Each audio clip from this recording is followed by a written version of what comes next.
Hello అండి అందరికీ. ఈ వీడియోలో ఏంటి అంటే స్టిచ్చింగ్ కొత్తగా స్టార్ట్ చేసేవారికి బాబిన్కి థ్రెడ్ ఎలా ఎక్కించుకోవాలి, అలాగే మిషన్కి కూడా థ్రెడ్ ఎలా ఎక్కించుకోవాలి అనేది ఈ వీడియోలో నేను చూపిస్తాను. ఫస్ట్ అయితే బాబిన్కి మన చేత్తో ఒక 2-3 సార్లు థ్రెడ్ని తిప్పుతూ ఎక్కించుకున్న తర్వాత ఇలా ఈ స్క్రూ డ్రైవర్ అనేది మిషన్తోనే ఇస్తారండి. ఆ టూల్ బాక్స్లో ఉంటుందన్నమాట. దీన్ని యూజ్ చేసి మిషన్ వీల్ని తిప్పుతూ ఆ తిరుగుతున్న వీల్ మీద బాబిన్ని పెట్టి దారాన్ని టైట్గా లాగుతూ ఉంటే అది బాబిన్కి ఎక్కిపోతుంది అనమాట. చాలా స్పీడ్గా ఎక్కిపోతుంది, మనకి చాలా తొందరగా కూడా పని అవుతుంది అనమాట. మనము థ్రెడ్ లాగేటప్పుడు చాలా టైట్గా లాగాలండి, లేకపోతే లూజ్గా ఎక్కిపోతే మాత్రం కుట్టు సరిగ్గా పడదు.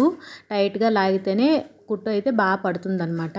బాబిన్కి దారం ఎక్కించేసాక బుట్టలో నేను వీడియోలో ఎలా అయితే చూపించానో అలాగే పెట్టేసుకొని థ్రెడ్ని ఒకసారి లాగి చూడండి.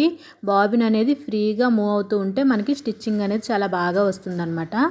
ఆ తర్వాత నేను చూపించిన విధంగా బాబిన్ బుట్టనైతే ఇక్కడ పెట్టేసుకోండి. ఇప్పుడైతే మిషన్కి ఎలా థ్రెడ్ ఎక్కించుకోవాలో చూసేయండి. మిషన్కి అయితే 4 స్టెప్స్లో ఎక్కించేయచ్చు. ఫస్ట్ స్టెప్ అయితే ఇక్కడ స్టార్టింగ్లో పెట్టుకోవాలి.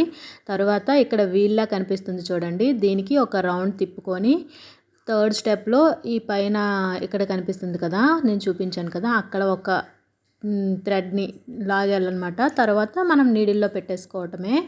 ఈ 4 స్టెప్స్లో మిషన్కి థ్రెడ్ ఈజీగా ఎక్కించేయచ్చు. ఈ థ్రెడ్ ఎక్కించేటప్పుడు కూడా ఫస్ట్, సెకండ్, థర్డ్ అని నేను చెప్పాను కదండి, అలాగే ఎక్కించుకోవాలన్నమాట. మనం ఫస్ట్ ఎక్కించవలసింది సెకండ్, థర్డ్ పెట్టవలసింది సెకండ్, అలా పెట్టామంటే మళ్ళీ స్టిచ్చింగ్ సరిగా రాదు. ఇంకా నేను లాస్ట్ వీడియోలో పార్ట్ నెక్ బ్లౌజ్ ఒకటి స్టిచ్ చేశానని చెప్పాను కదా, ఆ బ్లౌజ్ అయితే కుట్టడం కంప్లీట్ అయిపోయిందండి. ఈ వీడియోలో ఆ బ్లౌజ్ని మీకు అందరికీ చూపిస్తున్నాను. బ్లౌజ్ ఎలా ఉందో కామెంట్ చేయడం మర్చిపోవద్దు. నాకైతే ఫస్ట్ టైం పార్ట్ నెక్ కుట్టినా సరే చాలా బాగా వచ్చింది అనిపించింది.